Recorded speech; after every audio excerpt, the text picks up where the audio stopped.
पौलुस कहता है नए नियम में, अपनी एक पत्री में कहता है कि ये सारी चीजें तुम्हारी हैं। एक भाई ने पूछा, ये कैसे संभव है? क्या सब कुछ हमारा है? ये कैसे कह सकता है कि सब कुछ हमारा है? मैंने कहा बाइबल के अनुसार देखें। आप सोचते हैं सब कुछ मेरा नहीं है, अचानक पौलुस कैसे कहता है कि सब कुछ आपका है? क्या आपको लगता है पौलुस अजीब था? तो हम भी ऐसे हैं। आप सोचते हैं आप पौलुस के व्यक्ति हैं, आपको पौलुस पसंद है, इसलिए सब कुछ अजीब है। आप कहते हैं सब कुछ मेरा है। बाइबल के अनुसार सोचिए क्या कहना चाहता था। शुरू में जब परमेश्वर ने सब कुछ बनाया, उसने जो भी बनाया मनुष्य के लिए बनाया। मनुष्य के लिए सब कुछ बनाया, मनुष्य के उपयोग के लिए, और मनुष्य की वो उसका उपयोग करें। मनुष्यों को ये सारी चीजें जरूरी है, तो उसने मनुष्य के लिए बनाया, और उसने सब कुछ तो मनुष्य के नियंत्रण और उसके अधिकार में रख दिया। भजनकार भजन 8 में कहता है कि तूने उसे अपने हाथों के कार्यों पर प्रभुता दी है, तूने इसके पांव तले सब कुछ कर दिया है। ये सारी सृष्टि तो मनुष्य की अधीनता में है, तो मनुष्य इसे लेकर इसका उपयोग कर सकता है जिस तरह से वो चाहता है, अपने ही उपयोग के लिए। ये सब प्रबंध है जो परमेश्वर ने मनुष्य के लिए दिया है, यानी ये सारी चीजें तो उसी की हैं जो मनुष्य को दी गई। मनुष्य ने पाप करने के बाद इसे ही तो खो दिया। उसने सारा अधिकार और सब कुछ तो शैतान के हाथों में दे दिया, और इसीलिए तो यीशु आए दूसरे आदम या आखिरी आदम के रूप में, शरीर में, यानी बस आपके और मेरे जैसे मनुष्य में, और हमारी जगह पर जाकर उसने शैतान को हरा दिया और नरक पर जय पाई, और वो सब कुछ ले लिया जो शैतान ने मनुष्य से छीना था। उसे बाहर लाया और मनुष्य को वापस दिया, और इसलिए पौलुस कहता है कि सब कुछ तुम्हारा है। बाइबल के अनुसार सोचना है, नहीं तो आप मुझे गलत समझ सकते हैं। पौलुस बाइबल के अनुसार सोचता है, और वो बहुत ही ज्ञानी व्यक्ति था। वो जानता था वो क्या कह रहा है, तो उसने ये वाक्य कहा और सभी लोग हैरान हो जाते हैं। वो मेरे प्रभु जानते हैं। किसी ने कहा पौलुस से पीछा छुड़ा ले तो सब ठीक हो जाएगा, बस हमें मत्ती, मरकुस, लूका, यूहन्ना सुसमाचार रखना है। पौलुस उलझन लाने वाला मनुष्य है, वो आकर उलझा देता है। नहीं नहीं, वो तो प्रकाशन का व्यक्ति है। वह ऐसा था जिसके पास सच में प्रकाशन था, महान प्रकाशन उसमें से आता था। इसमें जाकर हमें समझना होगा। इसलिए प्रचारक पौलुस में जाते हैं और कई घंटों तक इसका विवरण देते हैं, प्रचार करते हैं जो पौलुस ने एक लाइन में कहा था। तो सब कुछ आपका है। सब लोग कहिए सब कुछ आपका है।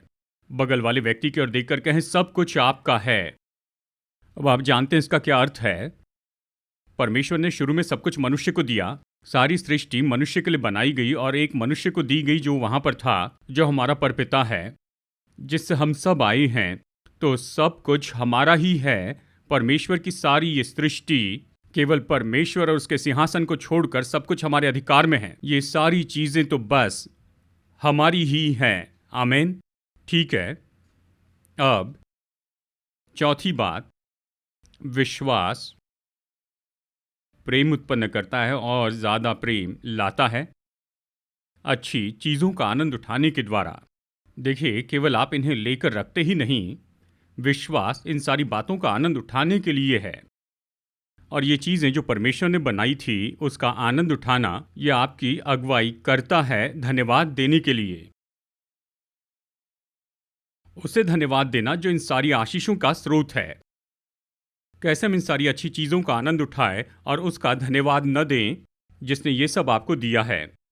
तो आप इसे केवल लेते और समझते ही नहीं, इन चीजों का आप आनंद उठाने लगते हैं, इनकी सराहना करने लगते हैं। आप इन चीजों के लिए धन्यवाद देते हैं, इन आशीषों को जो आपने बहुत से तरीकों से पाई है। देखिए, कुछ विश्वासी लोग तो इस निष्कर्ष पर आए हैं कि ये स्टोर रूम में नई वाचा की आशीष लॉक करके रखी है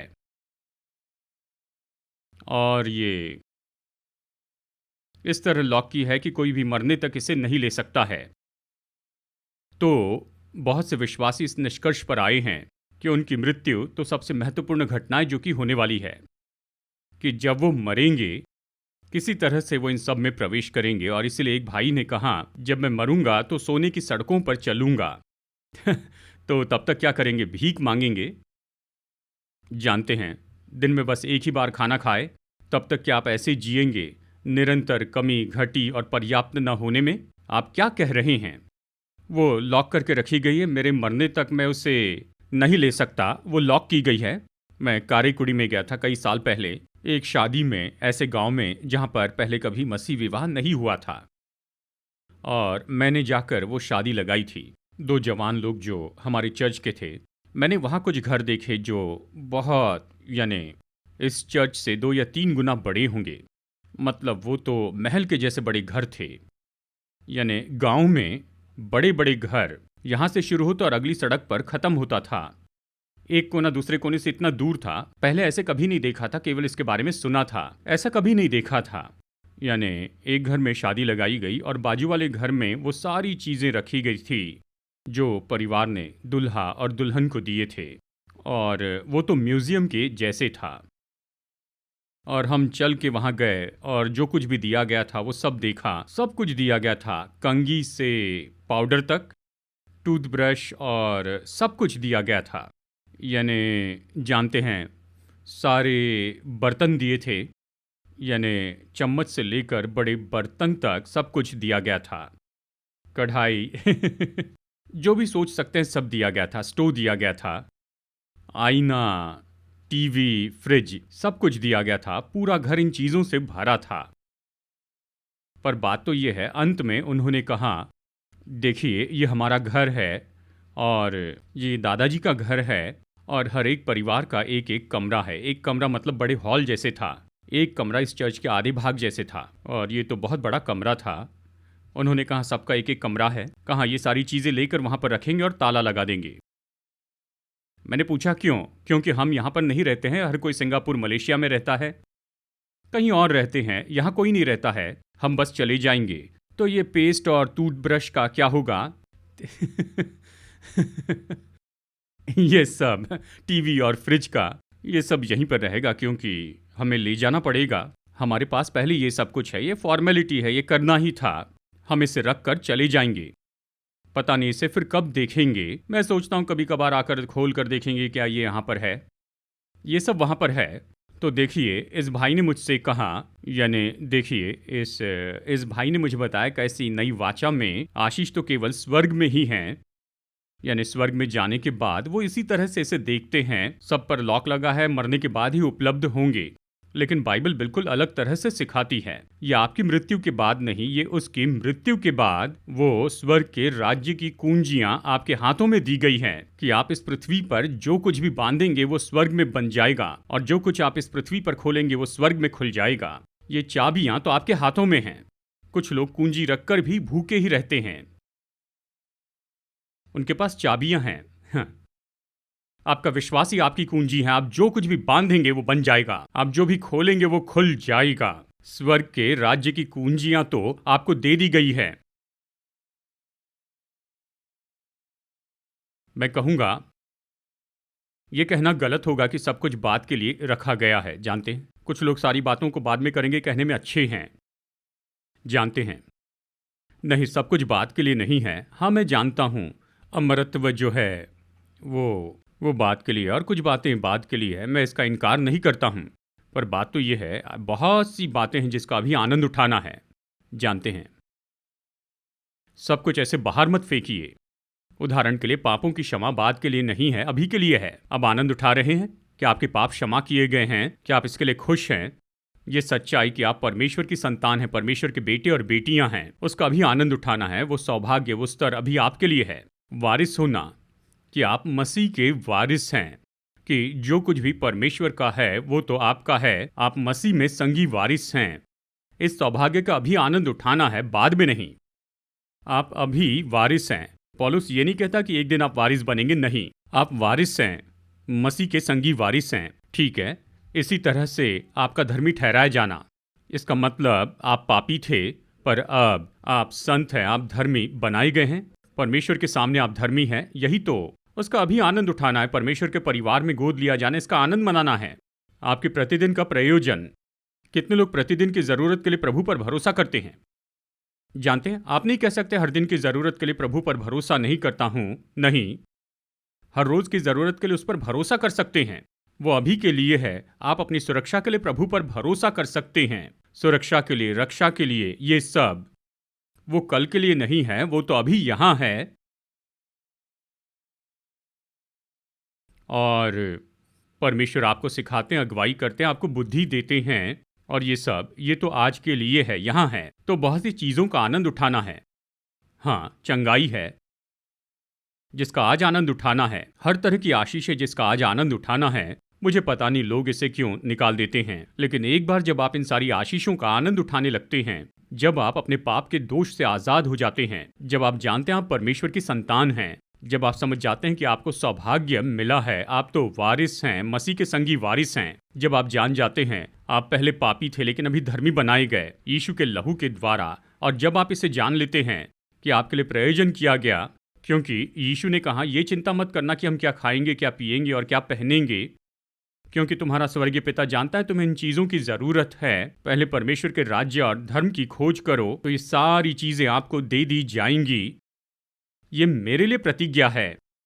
मैं हर दिन इसमें तसल्ली और बल पाता हूं कि मैं निर्णय लेता हूं कि इन बातों की चिंता न करें, उस पर भरोसा रखें। जब आप ऐसा करेंगे तो उससे और ज्यादा प्रेम क्यों नहीं करेंगे? हाँ, जब आप इस तरह से जिएंगे तो उससे और ज्यादा प्रेम करेंगे। मैं ये कहना चाहता हूं, जब इन बातों पर विश्वास करते हैं, विश्वास से जीते हैं, तो प्रेम करने लगते हैं। ज्यादा विश्वास ज्यादा प्रेम लाता है। देखिए, विश्वास तो हमेशा अपने साथ प्रेम लेकर आता है। और फिर जब व्यक्ति इस तरह जीता है, जब कोई व्यक्ति इसे समझ लेता है, इसे लेता है, इसका आनंद उठाता है, हाँ, परमेश्वर की आशीषों का, और विश्वास से जीता है, प्रभु पर भरोसा करता है, तो वो अपने बोझ के साथ बड़े हियाव से परमेश्वर के पास जा सकता है और अपने सारे बोझ को दूर हटाकर आ सकता है। जब भी समस्या हो तो परमेश्वर के पास जाता है और परमेश्वर उसकी मदद करता है। यानी प्रतिदिन परमेश्वर की उपस्थिति का आनंद उठाता है। परमेश्वर की प्रतिज्ञाओं का दावा करने की आदत, परमेश्वर से आमने सामने बात करना, जैसे मनुष्य अपने मित्र से बात करता है, और परमेश्वर से कृपा प्राप्त करना, ये सच में बहुत ही अद्भुत सौभाग्य है। आप उस तरह के जीवन में आते हैं, मतलब विश्वास आपको परमेश्वर से परिचित करता है, और ये तो और ज्यादा प्रेम उत्पन्न करता है, क्योंकि आप जानते हैं चाहे कुछ भी हो जाए आप किसी के पास जा सकते हैं। सारी समस्याएं जो आपके सामने आना चाहती हैं, आप उनसे दूर जा सकते हैं। आप दरवाजा बंद कीजिए, आंखें बंद कीजिए और प्रार्थना करने लग जाइए और प्रभु से बातें कीजिए। क्या आप उस व्यक्ति को पसंद करेंगे? इस तरह परमेश्वर से प्रेम करेंगे? जब आप आ सकेंगे, चाहे जो भी समस्या हो, क्या आप अकेले में जाकर कहीं बैठेंगे और परमेश्वर को सब कुछ बताए, जो आपकी मुश्किलें और जिन चुनौतियों का आप सामना कर रहे हैं, अपने बोझ परमेश्वर के पास लाए और बोझ से आजाद होकर चले जाएं, क्योंकि वो आपको शाश्वती देते हैं कि सब कुछ ठीक होगा। क्या आप ऐसे व्यक्ति से प्रेम करेंगे? मैं सोचता हूं मैं उससे प्रेम करूंगा, इस संसार में बाकी सबसे बढ़कर, क्योंकि वो मेरे लिए बहुत बहुमूल्य है। मसीह को इस तरह से पहचानने का परिणाम ये होगा कि आप मसीह के जैसे बनते जाएंगे। हाँ, जब आप उससे परिचित होंगे तो आप और ज्यादा मसीह के जैसे होंगे। अगर आप मसालेदार खाना खाते हैं तो वैसी सुगंध आएगी। मैंने ये पाया है। जब मैं विदेश में रहता था, एक जवान के रूप में मुझे फिश करी पसंद थी, लेकिन हमें वहाँ फिश करी बनाना और खाना नहीं चाहिए, नहीं तो मुश्किल में होंगे, क्योंकि सब कुछ वहाँ बिल्कुल सेंट्रल एयर कंडीशनड है। तो हर कोई अपने साथ मिंट्स लाता है, अपने मुंह में हमेशा मिंट्स रखते हैं किसी से भी बात करने के पहले, क्योंकि कई बार मुंह से बदबू आती है और उसे तुरंत जाना जाता है।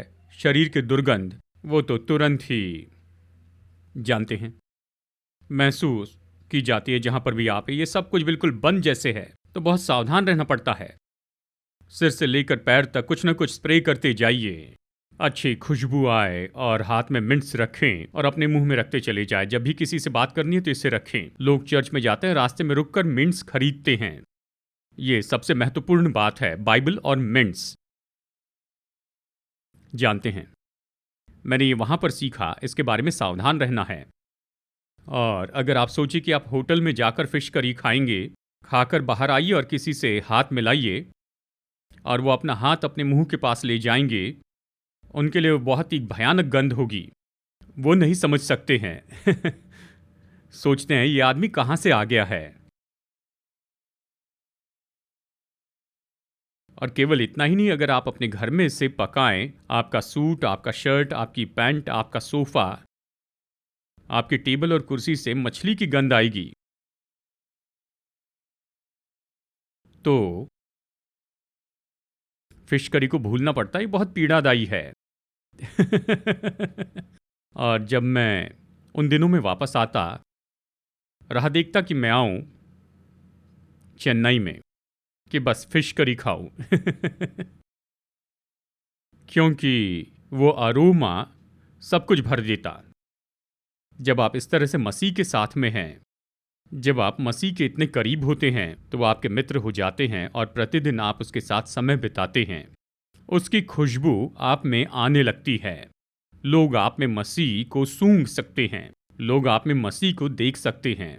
उसका प्रेम दिखता है, उसका स्वभाव दिखता है और उसके बारे में सब कुछ आपका होता है। आमीन। ठीक है, अब चलिए मैं आपको दिखाता हूं कैसे विश्वास प्रकट होता है, या विश्वास की सामर्थ प्रेम के द्वारा दिखाई जाती है। मैं इसे एक उदाहरण के द्वारा बताऊंगा ताकि जल्दी से बता सकूं। एक उदाहरण है, कल्पना कीजिए कोई लोहार है। लोहार तो वो है जो पुराने समय में, अब सब कुछ कंप्यूटराइज्ड है, ये लोग अभी मुश्किल से कुछ करते हैं, पर उन दिनों में लोहार तो बहुत ही बलवान होते थे। उन्हें लोहे की चीजों के साथ काम करना पड़ता था, मेटल्स और ये सब। बहुत मजबूत आदमी, और उन्हें तो भट्टी जलानी पड़ती, हवा से आग बढ़ानी पड़ती थी और उसमें लोहा रखकर हर तरह के औजार बनाते थे। वो काम करते थे और उनका शरीर मजबूत था। लेकिन मैं विश्वास और प्रेम के बारे में इस तरह सोचता हूँ। विश्वास उस व्यक्ति के जैसे जो बलवान है, लोहार है। वो बहुत कुछ कर सकता है, पर कल्पना कीजिए अगर उसके पास हाथ नहीं है, तो चाहे वो कितना भी बलवान हो, अगर उसके पास हाथ नहीं है, तो जो एक छोटी उंगली हासिल कर सकती है, उसकी तुलना में वो कुछ भी हासिल नहीं कर सकता है, क्योंकि हाथ होना जरूरी है। विश्वास देखिए, ये इसलिए है, उसके अंदर जो बल है, शक्ति है, वो केवल हाथों के द्वारा प्रकट होती है। हाथ ही वो जरिया है जिसके द्वारा वो अपने बल को प्रकट करता है। तो विश्वास और प्रेम ऐसे हैं। विश्वास उस व्यक्ति के जैसे है, बलवान व्यक्ति, चाहे विश्वास में कितना भी मजबूत हो, चाहे वो विश्वास में कितना भी सामर्थ्य हो, अगर उसमें प्रेम नहीं है, तो वह ऐसे व्यक्ति है जिसका हाथ ही नहीं है कि विश्वास प्रकट करे। विश्वास सही तरीके से प्रकट नहीं किया जा सकता। उसके शरीर में जितनी भी सामर्थ्य है, यानी वो सारा जो बल है, तो वो एक साधारण सा काम भी नहीं कर सकता है, क्योंकि हाथ वहां पर नहीं है। तो ऐसी कल्पना कीजिए, प्रेम बहुत जरूरी है। विश्वास प्रेम से ही प्रकट होता है। प्रेम तो ऐसे भी है जो वो हथियार उपयोग करता है। उसके पास हाथ है, पर साधन चाहिए। चाहे कितना भी बलवान हो, उसे साधन चाहिए, उसे हथौड़ा चाहिए, चिमटा चाहिए और सब कुछ चाहिए, और भी दूसरी वस्तुएं चाहिए। हर एक साधन उसे चाहिए कि वो अपना काम कर सके। अब देखिए, इन चीज़ों से बहुत कुछ कर सकते हैं। ये सारे जो साधन हैं, ये साधन बहुत कुछ कर सकते हैं, और प्रेम ऐसे ही है। प्रेम उस साधन के जैसे है जो लोहार के हाथ में होते हैं। प्रेम बहुत कुछ हासिल कर सकता है। प्रेम छोटे बच्चे को सिखा सकता है। अगर आप छोटे बच्चे को सिखाते हैं, आप प्रेम के कारण ऐसा करते हैं, प्रेम के कारण बच्चे को सिखाते हैं। जानते हैं, मेरा सौभाग्य रहा कि मेरी एक ऐसी टीचर थी नर्सरी में, बहुत ही अद्भुत व्यक्ति। मैं अक्सर उनके बारे में निश्चय ही सोचता हूँ। बहुत ही अद्भुत बहन। जानते हैं, वही है जिसने ये पाया कि मैं गा सकता हूँ और मुझे गाने लगाया। मेरे बचपन में मैं पेंटिकॉस्टल चर्च से आया, तो हम जोर से गाते थे। जब सब लोग गाने लगते थे तो मेरी आवाज़ जोर से थी। उन्होंने कहा, यहाँ आओ। और फिर मैं गाने से डरता था, तो वो गोद में उठाती, माइक की तरफ मेरा मुंह करती और गाने लगाती उन प्रोग्राम्स में, और इस तरह से फिर मुझे माइक के सामने रखकर पीछे खड़े होती थी, मुझे भागने से रोकती थी, मुझे गाने लगाती। मुझे ड्रामाज और वो प्रोग्राम में रखती और मुझे वहाँ पर गाने लगाती थी। वो सोचती ये तो गा सकता है, तो इस तरह उपयोग करते उसने मुझे मार्ग दिखाया। जानते हैं, एक बार मैं बैंगलोर में प्रचार कर रहा था, एक मेथोडिस्ट चर्च में। जब मैं पहली बार आया था लगभग 35 साल पहले, वहाँ पर वो भीड़ में बैठी थी और मुस्कुरा रही थी। मेरी ओर देखकर मुस्कुरा रही थी। इतने साल बाद भी वो मुझे नहीं भूली थी। वो भीड़ में बैठकर मेरी ओर देखकर मुस्कुरा रही थी। वो हर एक बच्चे को व्यक्तिगत रूप में जानती थी। जब भी बच्चों को स्कूल में लाया जाता तो वो बंगले की सीढ़ियों पर खड़ी होती उस स्कूल में और उन्हें लेकर आती। वो बच्चे चिल्लाते, रोते, चिल्लाते, वो उन्हें उठाती और उनसे बातें करती, उन्हें अंदर ले जाती। ये सब देखिए, हर एक बच्चे को वो खुद लेती थी। वो जानती है मेरा नाम, मेरे भाई का नाम, मेरी बहन का नाम, सभी का नाम। और इतने साल के बाद भी, कई साल हो गए मैंने उन्हें नहीं देखा, पर वो जानती हैं। प्रेम बच्चे को सिखा सकता है। प्रेम देश में प्रचार कर सकता है। जब किसी में प्रेम होता है, इसी के कारण वो सेवकाई करते हैं जो कि पूरे देश तक पहुंचती है। सन 80 के दशक में जब मैं प्रचार करता था तो मेरी मुलाकात हुई। वो नाइजीरिया के थे। वो बड़े प्रचारक थे। और देखिए, मेरे एक टीचर, बाइबल कॉलेज के टीचर, उन्होंने उनके बारे में बताया था। प्रभु उनका सामर्थ्य उपयोग कर रहे थे और उन्होंने मुझे बताया कैसे वो नाइजीरिया के एक मार्केट में ठेला ढकेला करते थे और उन्होंने परमेश्वर पर भरोसा रखा, यीशु पर विश्वास किया और वो चर्च में आने लगे। ये व्यक्ति यानी मेरे टीचर तो मिशनरी थे। वो उस समय मिशनरी थे। उन्होंने उन्हें बहुत सी बातें सिखाई। फिर वो अमेरिका में गए, बाइबल कॉलेज में गए, पूरा भी नहीं किया, वापस आ गए। जानते हैं, और एक बहुत बड़ी सेवकाई बनाई और बड़ा स्टेडियम बनाया चर्च के लिए, यूनिवर्सिटी बनाई और बहुत बड़ी अच्छी सेवकाई बनाई। और सब नाइजीरिया की बहुत सी सेवकाई में आज कई हजारों लोग आते हैं। वो तो उन्हीं के द्वारा तैयार किए गए हैं, वैसे जिन्होंने पूरी जगह को हिला दिया। मेरी उनसे व्यक्तिगत मुलाकात हुई उस समय 80 के दशक में प्रचार शुरू करते समय, और मैंने उनके साथ भोजन किया। और वो तो बहुत ही अद्भुत व्यक्ति हैं। उनके जीवन पर एक किताब है। उस किताब का नाम है मेरी हड्डियों में आग। मेरी हड्डियों में आग है। ये आग क्या है? ये आग तो परमेश्वर का प्रेम है। लोगों के लिए प्रेम है क्योंकि उनमें परमेश्वर का प्रेम है। वो अपने देश तक पहुंचना चाहते हैं। उनके अंदर ये ज्वाला मानो जलती चली जा रही है, क्योंकि वो आग तो उनके अंदर इतनी मजबूती से जल रही थी। वो अपने देश में गए और प्रचार करने लगे और उन्होंने पूरे अफ्रीका को पूरी तरह हिला दिया और उस समय के यूरोप के भी बहुत सी जगहों को 80 के दशक में और 90 के दशक में। ये तो अद्भुत है। देखिए, हड्डियों में आग, जरा इसके बारे में सोचिए। देखिए, उस व्यक्ति ने अपने देश में प्रचार किया और अफ्रीका के बहुत से देशों में प्रचार किया, क्योंकि परमेश्वर के प्रेम ने उस पर ऐसा प्रभाव डाला था। वो परमेश्वर के प्रेम से भरा था। जैसे यिर्मयाह ने कहा कि मैं कैसे चुप बैठूं, मैं चुप नहीं रह सकता हूं क्योंकि मेरी हड्डियों में आग है, मुझे बोलना ही होगा। आप ऐसे बनिए, प्रेम के कारण आप बोलिए। ऐसा नहीं कि बस आपको ये काम दिया गया है कि आप कहें, उन्होंने आपको नौकरी दी है इसलिए आपको इस सुबह बोलना होगा। नहीं, क्योंकि सामर्थ है, निश्चय ही जिज्ञासा है, इच्छा है। वो आग, वो ज्वालाएं जल रही है। आप चुप नहीं बैठ सकते, आप खड़े होकर बोलेंगे। इस तरह वो पूरे देश तक पहुंच गए। एक साधन के जैसे ही बहुत कुछ कर सकता, बच्चे को सिखा सकता, देश में प्रचार कर सकता, जलते रहने पर भी प्रेम खड़े रह सकता है। देखिए, इब्रानियों अध्याय 11 के अंतिम भाग में देखते हैं कि बहुत से लोग, उन्होंने कहा, और मैंने बहुत सी कमेंट्री पढ़ी, उन्होंने कहा ये सारे लोग जो विश्वास सिखाते हैं वो 11वें अध्याय का अंत पढ़ ले, क्योंकि बताता है कि कितने लोग मारे गए और वो मर गए। और आप कहते हैं विश्वास बहुत कुछ कर सकता है, तो वो क्यों मरे? मैं कहता हूं वो इसीलिए मरे क्योंकि विश्वास कभी प्रेम के बिना काम नहीं करता है। प्रेम के कारण वो मरे, बिल्कुल वैसे जैसे प्रभु यीशु मर गए। आपको लगता है यीशु इसलिए मरे क्योंकि उनमें सामर्थ नहीं थी? वो क्रूस पर लटके थे। उन्होंने कहा अगर परमेश्वर का पुत्र है तो साबित कर। नीचे उतरा, खुद को बचा ले। वो नीचे नहीं आए, वहीं पर रहे और मर गए। लहू बहाया मर गए। वो हंस रहे थे, उस पर थूक रहे थे, और जैसे उसकी पसली में भाला मारा, वो वहां पर लटके रहे और मर गए। क्यों? इसलिए नहीं कि उनमें सामर्थ नहीं थी, उसमें सारी सामर्थ थी। उसने कहा यदि अगर मैं परमेश्वर को पुकारूं तो वो मेरे लिए स्वर्गदूतों की सेना भेजेंगे, हजारों स्वर्गदूत भेजेंगे कि मेरी रक्षा करें। अगर वो एक उंगली हिलाते या एक शब्द कहते तो उसके सारे विरोधी जो क्रूस के आसपास उसका मजाक उड़ा रहे थे वो तो गायब हो जाते और राख बन जाते। उसमें इतनी सामर्थ्य थी, लेकिन उसमें प्रेम था। प्रेम के कारण उसने इसका उपयोग नहीं किया। जब चेलों ने कहा कि आग से आकाश बरसाते हैं और पूरे समारिया को जला देते हैं, इस नगर ने तुम्हें रहने की जगह नहीं दी है। नहीं, ये किस तरह की आत्मा है, हम ऐसा नहीं करेंगे। इसलिए हमारे पास सामर्थ्य नहीं है। हमारे पास सामर्थ्य इसलिए है क्योंकि हमारे पास प्रेम है, और प्रेम है इसलिए अच्छा है कि हम मर जाएं इसके बजाय कि सामर्थ्य से दूसरों को नाश करें। और इसलिए वो सब लोग मरे। देखिए, कुछ लोगों ने मुझसे कहा उसके बारे में क्या। मैं कहता हूं, मैं बताता हूं। इसी तरह से ये सब लोग मरे। जानते हैं, केवल 5 मिनट में ये सब बताना मुश्किल है, लेकिन मैं ये आपको बताऊंगा। पर वो इसी तरह से मरे बस प्रेम के कारण।